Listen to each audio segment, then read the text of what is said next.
So without any further ado, I'm going to bring my companion for our first session, my dear friend Jameel Ghata, who is the Chief Strategy Officer for PAVE. And I'm going to let Jameel do a little quick intro so you'll know why I invited him. Thank you, Kathryn. So, yeah, my name is Jameel Ghata. I run strategy for PAVE, and we're an AI-enabled vehicle inspection and diagnostic platform that serves the commercial vehicle and work truck industry. Our product allows commercial fleet personnel to simply take standard photos of their work trucks with any smartphone, and then we utilize our damage detection technology to analyze the vehicle's overall condition and cost to repair. So really excited to talk about the future of commercial vehicles with you today. And Kathryn, thank you for having me for this conversation. Well, I have to say to everybody, you meet certain people in life that you really appreciate how they think and how they behave. And Jameel's one of my special friends. So we've worked together on this a little bit, as you know, if you've been to our sessions before. We do a lot of focus on the current status of electric vehicle adoption. And this time we're kind of expanding that into a higher, macro view of the entire industry. So I wanted to thank Jameel for his contributions in the research that we've done together. And so, Jameel, you want to talk just a little bit to this for me? Yeah, sure. I think that, Kathryn and I were discussing, there's really a theme of uncertainty in the markets today. And with that in mind, the outlook for commercial vehicles is anticipated to remain flat, with customers and businesses a little more apprehensive as it relates to new investments overall. One thing that we thought we would mention today is that today actually marks the implementation of the 25% tariff on imported cars and light trucks by the U.S. government. And the theme of uncertainty remains at the forefront there. While the policy currently affects light commercial vehicles, the applicability to medium and heavy duty vehicles, classes 4 through 8, remains uncertain. So, the theme here is really stakeholders should continue to basically remain informed of policy updates and clarifications, and really look for future official communications from the U.S. government and trade experts to understand this evolving landscape. So, Kathryn, back to you on a bit broader topics around innovation and technological innovation. Well, to me, one of the things that overarching for me is when we're on the cusp of a big change, and clearly this is a big change, right? And it affects a lot of different things in the supply chain and ultimately the customer. But when you're in the middle of that, it's really kind of like a crisis. And crisis to me is an opportunity. Like, never let a good crisis go to waste. So how do you grow? How do you innovate, right? And innovation today is all about technology, and it's all focused on, and there's even other things if you think about what's happening in the market now. Before COVID, dealers had a certain expectation of, days to turn and profitability. And then strangely, during COVID, it became kind of like a sugar high, because with the reduction of the actual inventory, the values went up and so did profit. And so there's just a lot of things that we can look at right now to say, how do we think we can be prepared to either mitigate an issue like you're talking about, where, there's going to be problems, but also how to take advantage of it, right? Now, one thing we do every time is we take a look at the vocation trends. And what I did this time is I took year over year. You can see here the purple is 25 I'm sorry, 24, because we have that whole year. And then the black unbolded is 23. And we don't have to spend a lot of time on this. You can glance at it. This is recorded. You can come back and look at some of these bigger charts. But what I want to say is it's consistent. The one thing that happened over the last few years is there was an increase in delivery. Yep, we saw it. It's now stabilized. It may go down a little bit. Jameel and I were talking about the fact that, some of these uncertainties might affect purchase behaviors and volume and all of that. But basically, this industry, the commercial vehicle industry, and we call them vocations, they're very, very stable. So, what do you think then, Jameel? Like, where should people focus, right? Yeah, I mean, I think when you're talking about proactive inventory management, the themes remain constant of really knowing your local market, to your point, knowing your vocations, really having that sort of dedicated commercial sales team as you think about how to run operations and to your earlier point, just partnering with upfitters and others to offer these turnkey solutions. And I think pragmatism is a real driving force here, and continuing to take pragmatic approaches to selling and turning inventory. Decisions are typically based on ROI, TCO, uptime, business application. So really sort of understanding those vocational needs and closely coordinating with your partners, upfitters, bodybuilders, is really just a theme that continues to remain constant as you consider tactics for inventory management. Absolutely agree. And what's exciting to me, and I think, Jameel, that I got started in the industry in 2007 by publishing Ford Pros magazine. But over time, after founding Work Truck Solutions, the goal has been to take an industry that was very non-technical, no technology, right, and create more and more technology support and transparency. And I think what's exciting to me is we're now kind of at that place where there's enough that we've built and others have built that we can start leveraging good big change. And that's good for everybody in the industry. Like you said, if we're building this together, making it easier for everybody to communicate, to have transparency, et cetera, and actually easier to talk about the product. I mean, when I started, it was one person who'd been in the business for 45 years, and they understood how to build a truck, and they were in the back trailer, right? So that's all changing. It's become an important part, and kind of leveraging into that this industry targeted stuff. Of course, you guys understand a lot about how to target and what you see, but we've spent a lot of time looking at how, I guess the way I would describe it is, commercial is a unique space that is easy to target. Like if you look at consumer targeting of digital, it's very challenging. You have to try things, you have to spend a lot of money, you have to hope that you've caught the trend, you have to hope that you have the right color for the season. I mean, all these things. But in reality, in the commercial space, it's easy to see who the customer is. They're the local business. It's easy to understand what their job is because they tell you what their job is, right? So what have you seen?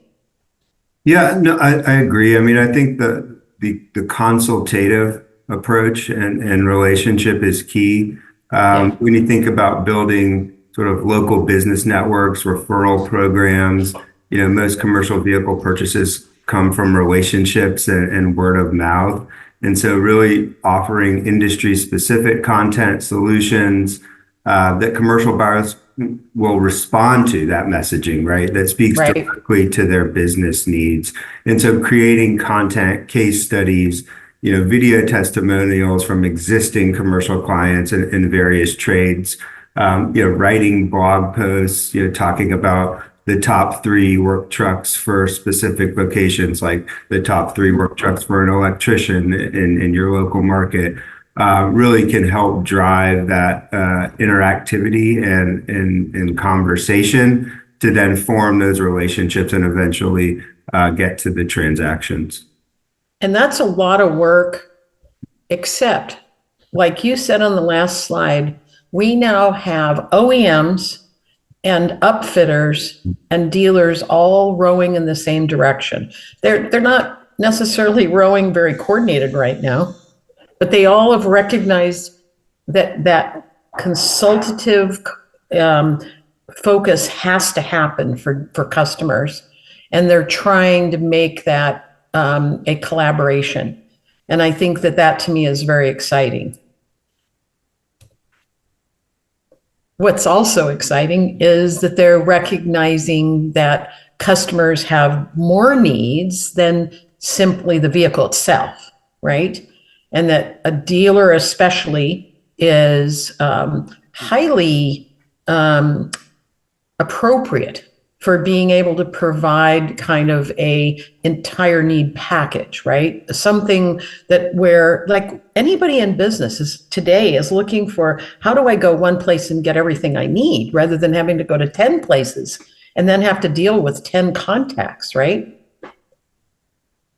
Yeah, I mean, I completely agree. I think when you think about the concept of, a fleet lifecycle management program, which to your point is essentially an aspiration to offer bundled services that help businesses manage everything, right? From acquisition to financing to upfitting to maintenance, telematics, and of course, eventual trade-in and resell. That really can help small, medium-sized businesses act like large fleets and really helping to build long-term customer retention and then recurring revenue. So to me, it's sort of combining these offerings. There's opportunities to have branded fleet partnership programs that you could position as, concierge services for small to mid-sized fleets. There's really just a lot of different possibilities here to really expand the offerings and continue the relationship with your commercial fleet customers to and through the ownership cycle. I love B2B, Jameel, and to me, I'm really grateful to be part of this industry, because I see exactly what you're saying, that there's an opportunity for those stakeholders in the industry, the OEMs, the upfitters, the dealers, to start creating this kind of an environment. And it is more work, but shared work makes the work lighter, right? A little bit of trust, a little bit of give and take, but also, when the ROI for the stakeholders is greater. The more you can match the actual vehicle and service to the right customer, the more that improves the efficiency of the sales process. Like you said, the long-term value of that customer, and the size of the commitment of that customer, and the value that the customer gets. It's just mutually beneficial for everybody, and it's exciting that we're getting there, honestly. So we do have to talk a little bit about electrification and alt fuel. I do know that we were talking about how uncertain times. This is certainly another part of the uncertain times, right? Is we're just not sure what's going to be happening. But we're involved on convoy.com. We're involved. We just partnered with JD Power, and we launched a commercial electric vehicle hub, which is a set of tools actually that help a business decide whether or not it's good timing for them to consider converting to electric as an initial alt fuel solution that includes things like the return on, total cost of ownership, some calculators, some even showing what sustainability results there would be, infrastructure information, incentives, et cetera. So you can tell we're pretty bullish about continuing to educate the market on when this might be a good transition and how to go about it. Because it is going to happen. It's not like the pressure being removed is, don't worry about it, it's never going to happen. It's just, it's not going to be forced in a manner that is totally uncomfortable. It now becomes a business decision, right?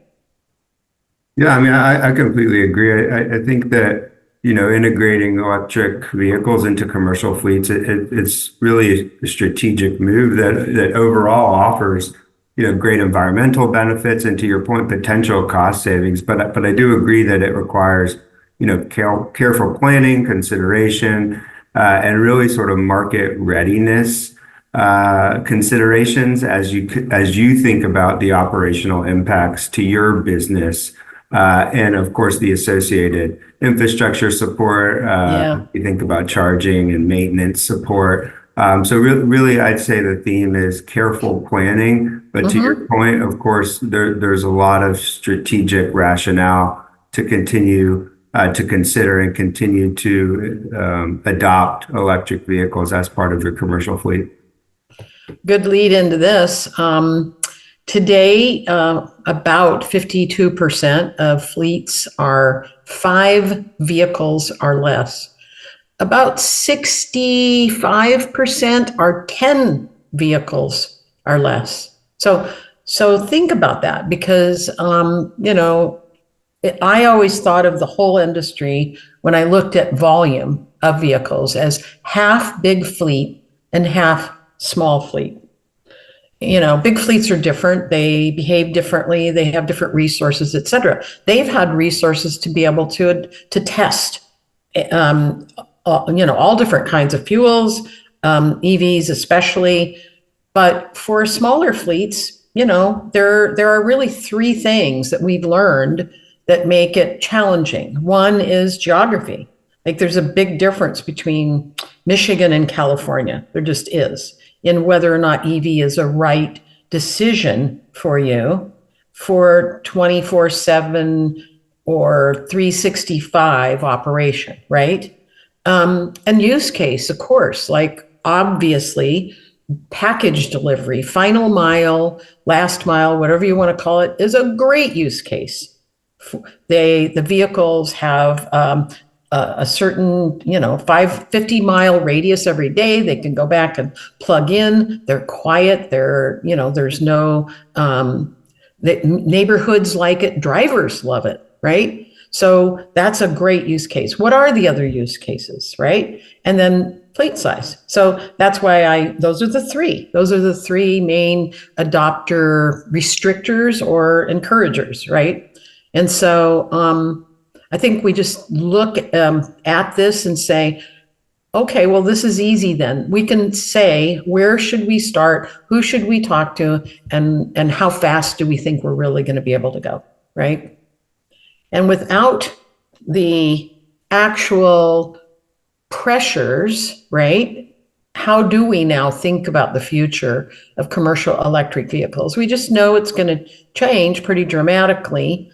And so Escalent, they use a variety of different data. We work with them on kind of some demand side. They have all of the kind of build data from the OEMs, and they do a lot of speculation. They also kind of look at the whole ecosystem of adoption that happens, right? We know that it's complicated, that it isn't just a one thing, utilities have to be ready, for example, right? Suppliers with all different kinds of components, or whether it's in the infrastructure side or whether it's in the vehicle side, have to be ready. And of course, now that's going to be really interesting, isn't it, Jameel? Because where are those components coming from? Are they coming from the US or not, right? Fleets have timing. Large fleets look at, usually once a year, they do their planning, et cetera. Small fleets, they're usually just, oh my God, something happened. Like I woke up in the morning and my truck's not starting. So that's one of the things that we actually focused on in market a lot over the last couple of years with what happened during COVID, is to help small fleets recognize that they need to plan a little bit more. They need to be a little more proactive about that life cycle, right? In fact, I know that AI is doing and telematics and stuff like that are helping with that. They're helping predict, like, oh, your repair bill is going up a little bit. Guess what? Maybe you should be thinking about a different solution, right? And also, OEMs are looking at, where they want to invest. And so I think there's going to be a lot of changes there with, and we don't know, like you said in the very beginning, we don't know exactly what the results are going to be with the tariffs, but there are going to be some vehicles that are going to be more highly profitable than others. A lot of them are commercial. I think OEMs are going to focus on that. I think they're going to have to. Yeah. So we already talked about regulations and infrastructure. I think all of this is in play to some degree. And that's really kind of affecting things. So this is the slide that we showed a year ago in our Commercial Vehicle Business Summit. This is the Escalent prediction of the zero emission commercial vehicle share in 2030, right? Commercial vehicles. Growth will be driven, you're going to see that's the same. Growth will be driven by geography and use case. This is where it was in October of 24. So you can see there was already a little bit of an adjustment, but it was still pre-election. People weren't sure what was going to happen. And now this is this March. You can see a pretty dramatic change. That's a third down from October. So that's kind of what we were talking about, right, Jameel, is we think that, yeah. Yeah, I mean, I think whenever I think about EV adoption, really to your earlier point, it's can the current EV models, can they meet your operational needs? Mm-hmm. So, things like daily mileage, can the EV's range cover the miles your fleet drives each day, right? And then you think about where they're driving, right? Stop and go versus highway driving. Like some routes, to your earlier point, like urban delivery, they're perfect for EVs. Others, long haul trucking routes, highway routes, might require more range than today's EVs can offer. You have things like payload and towing requirements, right? Can heavy loads or towing trailers reduce range? Can the EV still perform optimally under that load? Do you have enough idle time or dwell time? Do the vehicles sit long enough during the day or overnight to charge them? So like all of these factors need to be considered as you start to consider a migration or a partial migration to EVs. So I do think to this slide's point, the growth is driven a lot by use case, and some of the geographical support within that use case obviously plays a role. I really like over the last year, we've proactively talked with both the big three and about their electric vehicle plans, but also some of the new OEM EV manufacturers in the commercial space. And for me, being an entrepreneur, I really like what's happening. It's challenging. And if you go back and look at the origin of the automotive industry, you saw lots of OEMs start and then fail, right? And we're not quite that dramatic right now, but there is that kind of frisson going on right now that's happening. And of course, that adds that trust of, will you be around here tomorrow, adds to the challenge. But we've really seen some great solutions. I'll mention a couple. Here we just at Work Truck Week, we talked with a group, Harbinger. They've all of them have been around longer than you would think because it all looks like it's all brand new. But of course, it takes a while to produce a vehicle, and they've got not only a what I would call a bread box solution, which is for delivery and stuff, but they're going to be doing some introductions. I don't know if I'm allowed to talk about it, so I'll just say they're going to be doing some really interesting announcements at upcoming ACT conference, the Advanced Clean Technologies conference. It's at the end of this month. And, Bollinger Motors, I got to drive one of theirs in the Fleet Forward conference. And, I've driven a Bright Drop, the General Motors. The driving of these electric vehicles is phenomenal. Drivers who are in a vehicle all day long, they love them, right? Because of their ergonomics of it. So there's other things that are, and you know what? I don't know about you, but when I see a company and their vehicles out on the road show that they're sustainable, I am very much more inclined to do business with that company. And I think that's grown. Like when I was teaching marketing, I used to kind of measure and assess that. I think that just keeps momentuming up, right? So, but I understand the conservatism here, so we'll see. I guess because I'm a entrepreneur and a business person, I always think that, if you can find the right business reasons, it'll work. So this is a chart that we showed last year in March. I'm going to now move to just year over year stuff. This was the chart, and you'll notice here, decent growth. This was kind of like the goal. You'll see this number 300 up here, and this is the updated one for 2025. You'll see there's still growth, but look over here. The scale's changed. It's now 200 instead of 300, right? And thousands, these are thousands. So matching, of course, the prediction of it's really going to change than from what we predicted a year ago. So that on a big scale, that results in 271,000 to 174. And the Escalon added this line for me so that we could see these are the percent. This shows the context of commercial overall to ZEV growth.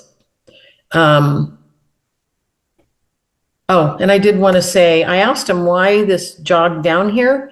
In 2027 is when the greenhouse gases phase 3 kicks in, and it is going to mean that natural gas is going to be precluded from heavy duty. So they predicted a kind of a dip there in the heavy duty. Along the same lines, of course, I live in California, so the ACF rules has been a really big conversation for businesses in California or that do business in California. And, I think quite a few of us actually predicted that CARB had to withdraw what is called a waiver request. That's what it was. They had a waiver requesting that the EPA allowed CARB to require medium and heavy duty fleets operating in the state to convert to zero emission trucks. So they withdrew it. They knew that based upon the environment right now, or the thinking right now, that it was not likely to get approved, but also I believe because they finally saw that there is no way they could mandate that it's not realistic, that you still have to do things that require medium and heavy duty operating fleets. And until there's a change in the technology for, alt fuel, a significant change, we were talking about use case, they just can't do it. It's like physics, right? So I will note, though, that although CARB withdrew their waiver, they still require the local governments and state governments to meet the Clean Air Act and will theoretically enforce all their requirements. So California, it wasn't like a magic wand. It was just kind of a recognition that they needed to change a little bit. All right, so this is all from build data. So this is on the left-hand side, that's all build data. And on the right-hand side, this is actual sales data from, so the 24 build data is saying that, and that was the beginning of 2024, we had the build data. And at the beginning of 24, we had the 23 sales data, right? So we're kind of looking at the beginning of 24 in this slide. So we look at, they were predicting that 40% of cargo vans would be electric in 2030. And in March of this year, or January of this year, it's now down to 25%.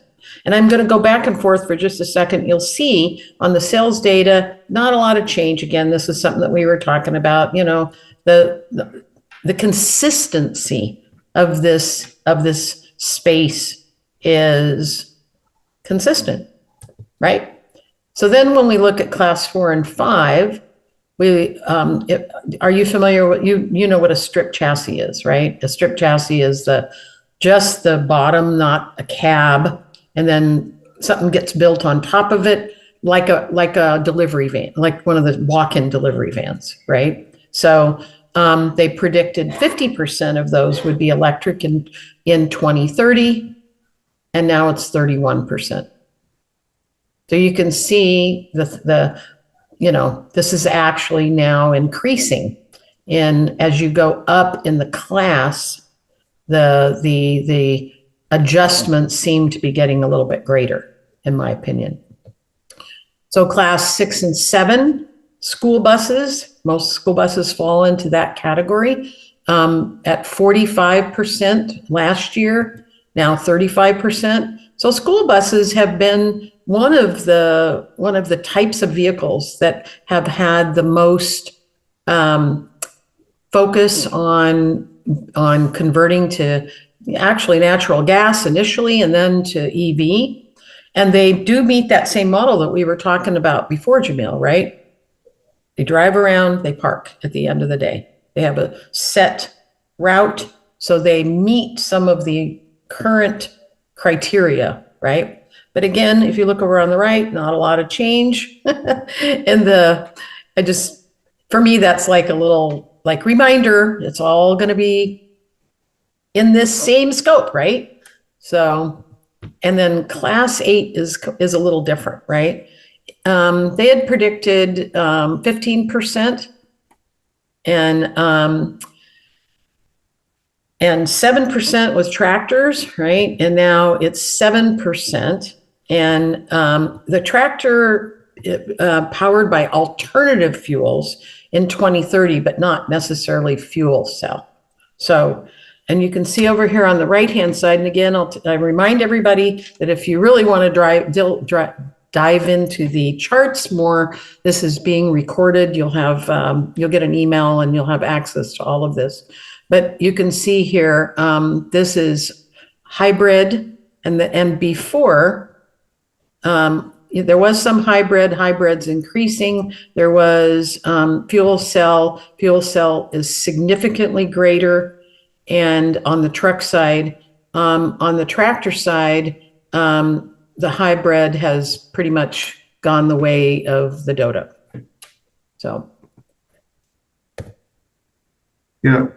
I mean, I'd say, Kathryn, to me, the theme here of the earlier projections and the adoptions of electric commercial vehicles by 2030 being adjusted downward, certainly shows in those slides. I'd say that, when you think about the recalibration, it stems, of course, from a multitude of factors that influence it, but of course, the class of vehicle plays a role, as you described.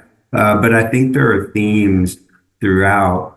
And if I could name two, I'd say the first one would really be high initial costs, right? So even when you think about, the class 7 and class 8, the upfront expense of the electric heavy duty trucks still remains significantly higher than the diesel counterparts. And then I'd say the second one, and this is amongst all classes, is really the charging infrastructure gap. So really the large sort of gap of the widespread coverage, high capacity charging stations suitable for these heavy duty trucks, Right. and really kind of limit the operational feasibility for long haul routes and some of the higher classes, and that's really some of the thematic reasons to me why you see some of this downward revision in the forecast. I agree. It it it is an area that you can say what you want to have happen.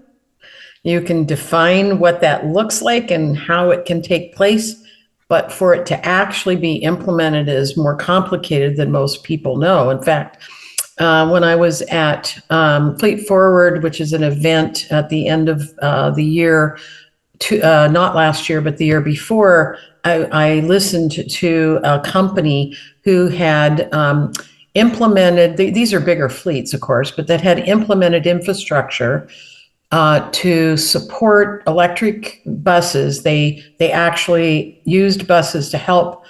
They're a big company to help transport their and bring their team members into the office, right, to work. And they ended up having to rip out the whole parking lot that they had all the infrastructure in because it changed so much, right? I mean, that's kind of the exciting place. Like what happens when somebody has the charge that takes 10 minutes for a full, I mean, like, yeah, you'd want to do that, but how can we make it so it's easier to plan for that, right? Exactly. So, and I think that this one is kind of an interesting one because this starts bringing in some other alt fuel, and I have to say, as a somebody who's been in the industry for a while. Well, okay, I'm going to go backwards. In 2012, in 7, I started publishing the magazine, and in 10, 11, and 12, I was working with quite a few of the upfitters. And in 11, I was asked to help a company. Their name is Transferflow. They're fantastic accessories aftermarket company that does fuel tanks, and they've got more carb certifications, I think, than any other company. And they had won a grant to build the first alt fuel training program. And they thought, it was understandable that they could go to Virginia, the college there, really the university there, really focused on alt fuel. But what they hadn't taken into consideration is the Virginia program was all built without carb at all. And so they asked me to help them because I was doing a lot of publishing to write that whole program. So I wrote the first California alt fuel training program. And at that time, I got to know CNG, propane, and not electric because it wasn't a big deal back then yet. I fell in love with propane. Propane is a phenomenal solution, very, very close to, no emissions, and it is available in lots of rural places. When you talk about the concept of infrastructure, there's an infrastructure there already. And when you look at rural areas and less populated areas, anyway, I wanted to kind of do my little wax lyrical on it first, because this is, when I saw the data, I freaked out. I said, well, what happened to all the propane? Where did it go? And this is the 2025 build data. And Escalent reported to me that Cummins has announced they're not manufacturing a propane engine anymore, that all the propane is now aftermarket upfit. So, which, by the way, Roush has a really great modification. And there's a few other companies that have, engineered and certified and all of that. So it's easy to do. If you have a vehicle that's a nice vehicle, you can convert it to propane. And so, to me, it's like this whole alternative fueling strategies. They're going to start tracking propane again, but they have to track it not as a build, but as an aftermarket. So I think I just told that story just to say how complicated it all is, and still just tracking what the heck is actually happening, right? And you can see here that natural gas in 2027 goes down because of the same thing we noticed in the chart earlier. So it's interesting. I just think that there's so many solutions that there's going to be still for quite a while. In the commercial industry, that is the norm. You know, when you think about customizing and making things perfect for a use case, right? And I do want to say thank you to Escalent. They do great work. They're probably the only data company that I know that really focuses on the commercial space in a variety of different ways. They have a fleet group that they get data from, and we work with them on some demand and coordinate. So I want to say thank you to Escalent, not only for being a sponsor, but for the data that they provide. And I think, you know, having kind of gone through all this together, Jameel, is there something that you'd like to wrap us up with? No, I think, thank you, of course, for having me, Kathryn. I'd say, like, maybe just to wrap up the last comment on alternative fuels and fit for different vocations. I'd say really, to me, there's a lot of uncertainty, but it comes down to a couple of things, right? Understanding the range requirements.